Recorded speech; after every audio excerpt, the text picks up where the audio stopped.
코골이 모ob의 치료 방법은 수술적 방법과 기구 사용하는 방법이 있다는 거는 꼭 알고 계시고, 만약에 이거나 한 군데만 설명 들었다면 다른 병원에 가서 한 번쯤 이거를 설명 듣는 것도 필요합니다.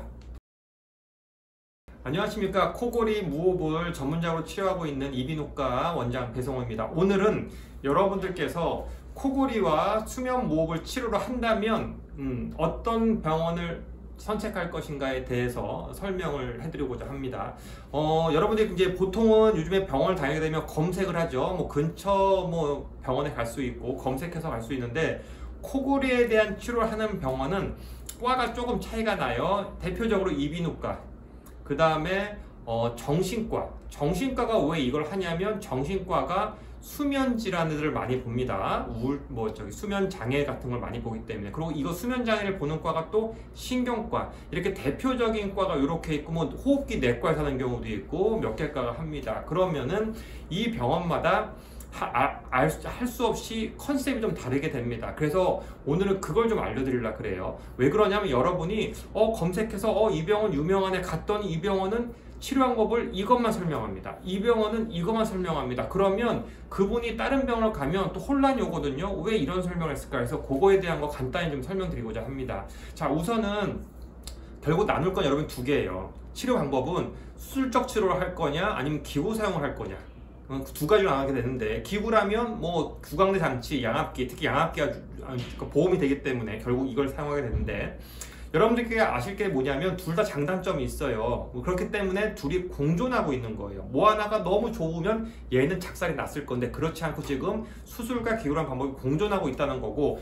본인한테 뭐가 맞을지는 상담을 통해서, 수면 결과를 통해서 도출해내는 거지, 제가 딱 보자마자 이거 하세요 이건 아니라는 거는 기본으로 깔고 갈 거고요. 근데 여기서 이제 고민할 게 뭐냐면, 이 방법에서 저희 병원 같은 경우에는 검사를 통해서 봤더니 선생님은 이 방법이 우수하겠고 이거는 차선책입니다, 혹은 이 방법이 우수하겠고 이게 차선책이고, 아니면 가치에 대해서 얘기를 다 드립니다.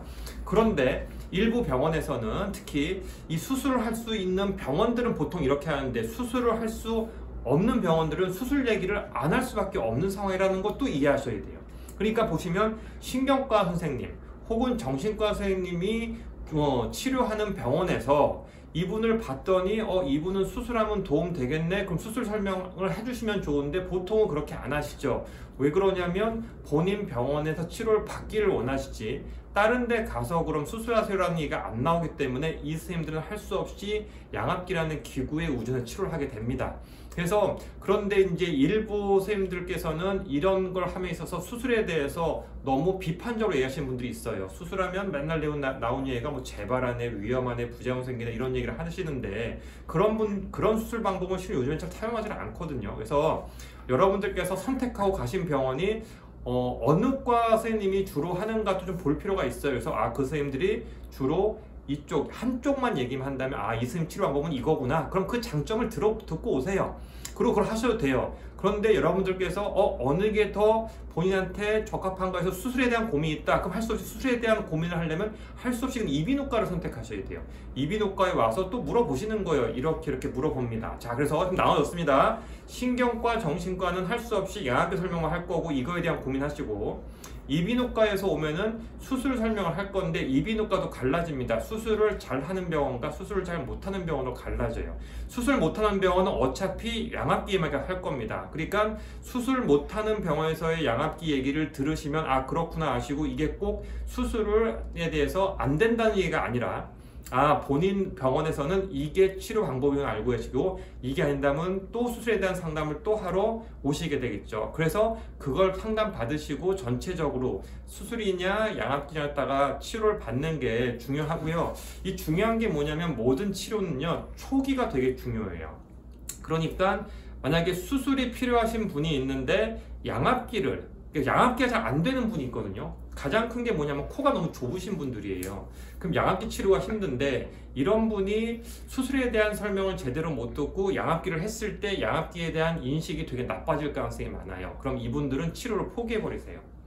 이거 난 수술은 부작용 생긴다고 설명해 들었어, 양압기는 너무 불편해, 그럼 포기해 버리시는, 이게 제일 안 좋은 방법이에요. 이분들께서는 실은 어찌 보면은 다른 방법을 고민을 못 해봤기 때문에. 그래서 또 하나는 수술을 싫어하는 분한테서 너무 수술을 권하는 것도 좋은 방법은 아니거든요. 이런 경우는 약을 써보고 나서 본인이 판단하에 다시 수술을 하던 아니면 그래서 쓰던 방법이 있으니까, 여러분들께서 코골이 치료를 하다가 선택에 있어서 본인이 결정하신 분들도 많아요. 나는 무조건 기구 쓸래. 그러셔도 되고, 나는 무조건 수술할래. 그럼 그러셔도 돼요. 방법은 다 있으니까 여러분께서 병원을 선택할 때 한 병원에서 한 가지 치료방법을 설명한다면 다른 치료 방법은 뭐가 있는가를 한번 고민할 필요가 있다는 것을 오늘은 설명을 드리고 싶었습니다. 감사합니다.